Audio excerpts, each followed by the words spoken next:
era kati ngenda ku mbaga ya Aviator nga ndinze nga siri bawa Mina siri kiri eri kye nalina ku mutima ngenda kati 40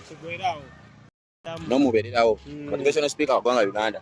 kati nze Labisa TikTok Uganda nsi yonna Uganda nze Labisa ukuba wano atwagala kuleka kati sofa ngabo ndabera mbulako Justin Ninya ngenda wali eri ku munako ngenda fata mwana akazugo ala mukazugo wali ngende wali wagondi wa Ibula apenga tozange nze male wengando banga nsimbula ngenda muli kulink nagaye bamfulinde ekiduka wali mukazi omulalo eno omuleka ya sigenda kucyankalanya makaga bwengendeyo Justin nga omuntu bona agamba nti kati wovayo then byagwadda nze ne Mina byagwadda waliwo atakimanyi nze ne Mina byagwadda twayawula owulidde so kati nkati salpa naw just ngendayo ku Aviator era ne Mina naye muwahaga wemba muguddeko tekiganga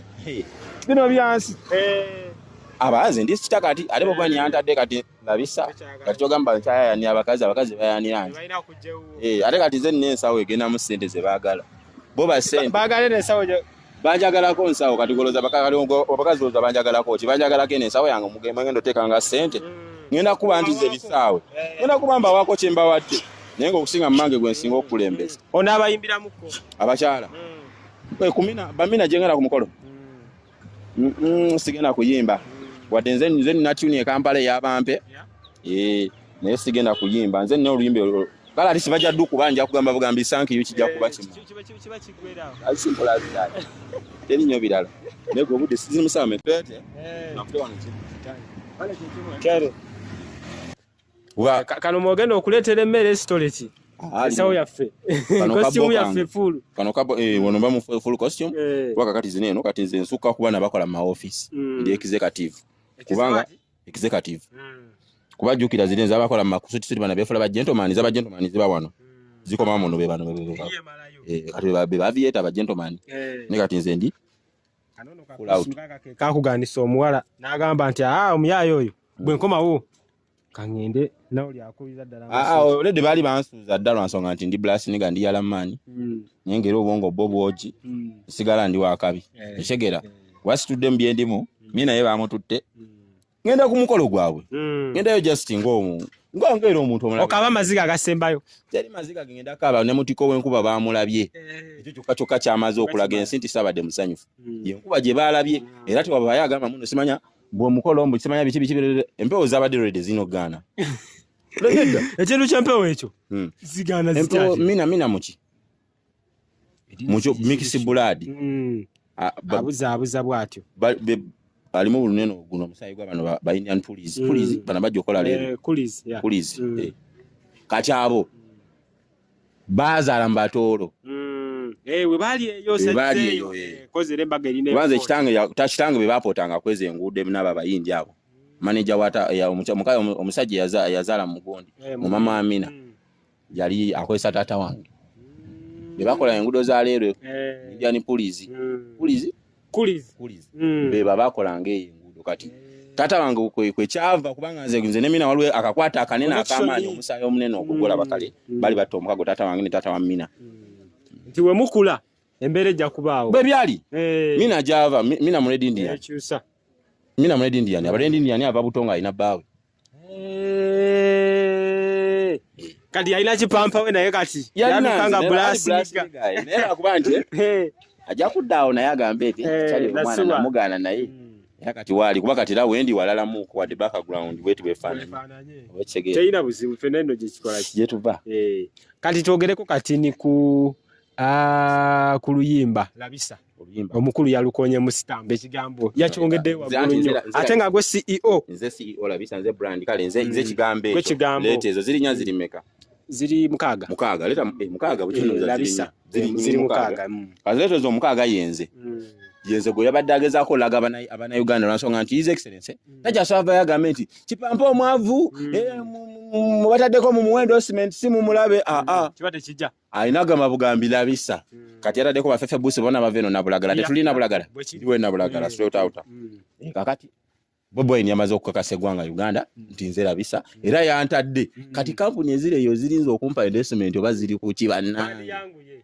wagadolabo omukulu ngenda tandika osunsula alo kampuni egenda okujja ngambe jja okubire kampuni yaffe akalango kigambi kampuni kyeyo nga ntunamu nga ndaba siita nga teguggwa kuba omusajja yatadde omukulu akunoonya omukulu alabika anoonya katuubiri kituufu saalabika ekituufu akunoonya era wakomerawo kigambibwa wakomerawo mu ggwanga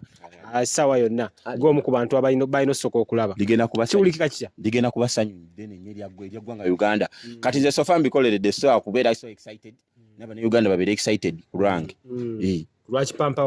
omwavu alina essuubi nze kambaavu yasigaza essuubi abaava abasinga badda mu kuba mayinja abalala basala nsawo abo bonna bwavu tubadde naye wali twala omutamivu gwe tuguddeko eri omutamivu abadde anfuukidde akayinja mu ngato tebatusobola labisa womiitinga Bobi Wine ogenda mugamba ki oba kikyagala omugamba ngaomumiitinze cause kiri mu process kati nze okumiitinga Bobi Wine saawa zineeno omanyife kati Bobi Wine tetumwagalako ssente Bobi Wine already yampadde dda ssente yayogedde dda kulabisa olabisa yamaze dda okumpermission what we need mbantu nga babebitiibwa abalina akakwate ku nsi abalina omugabo mu ggwanga tuba twetaaga mentions zaabwe yampadde mention labisa kati Uganda kyagenda osigala agambe nti nno labisa bakyamuzole nga babadde bazole oba olimba kati nze kiringa bwolaba palaso kabaka bwe yamuyise nange nina akayimba kenakubawo kabaka anaatera okumpita era ajja kumpita we kali awo kabejja akayirungi kabuza otulo olimba lwamaanyi nnyo anti lupromotinga cash crop kabejje ngoma yange bakya kabejja mbi naye nga Bobi Wine ogenda mugamba ki Bobi Wine singamba ntuse mu maaso ge bwe nti kyenyinza osooka okumusaba yandikwaddeyo $1 asagala $1 njagala bwagaza ntegeregali amabako g'abasajja ntegeyo jasite omukono bwatanga labisa nkutadde yatuta yatadde Madubala simanyi oba ali kati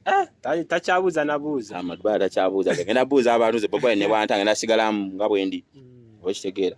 werayo edi amaze dda nera nkyalinga nze emaze dda okumpa mention erije ensi yonna kati bali kulabisa abakulu waliwo wangamba nti goli musajja akiririze nnyo mu buwangwa munono abakulu bakikulaga kino before kati abasinga bagane bebuuza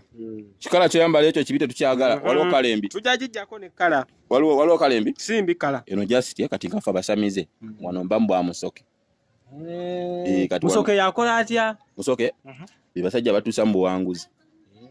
kati wano mba ndi mu buwanguzi jjukira ate ninako n'omuki omusaayi n'ensawo sawa olwo yeetegeeza ki eno kano kabbo kange waliwo kebayita akabbo k'omuwala akabbo ka mulenzi kabbo ka mukozi kano kabbo kange muno mwe bateeka buli kimu kye neetaaga byapa osiimye ompadde kaadi ya mmotoka suula muno osiimye nti kabankuwadde endosimenti tolikisuula lumu ensawo bali abaye tebaligikusikako lumu anti ensi Uganda ng'eggwawo kala ate tuba tukyabazzaako omukono ate ate ensawo bagitwala Uganda ng'eggwawo nga tusamiridde ebbanga nno tetukyayagala nno kati muzannyo mu bintu bino okusamirako tusamidde ensonga lwaki tukyali eno mu zibaaka ground zino bajaja tebakuta batutadde ajasika tuli mu kamalirizo ke kano okundaba nga nkubye kino ntaddeko n'omukungu omukungu muno mwe mugenda buli kimu ebitibwa byonna byonna Bobi Wine byagenda okumpa bigenda bba muno ekitegeera ebitibwa byonna nzija nabyo muno era eno kola olunaku ne wabaawo agisika bwe ndiba nkomye oba nokyeyongerayo ate mbanzirawa naawe muno ebitibwa baŋŋamba nginyweze nga akatalekeka omuyaye sebo omusanza ye n'agamba mpeeno leero nze mbanjambala kimala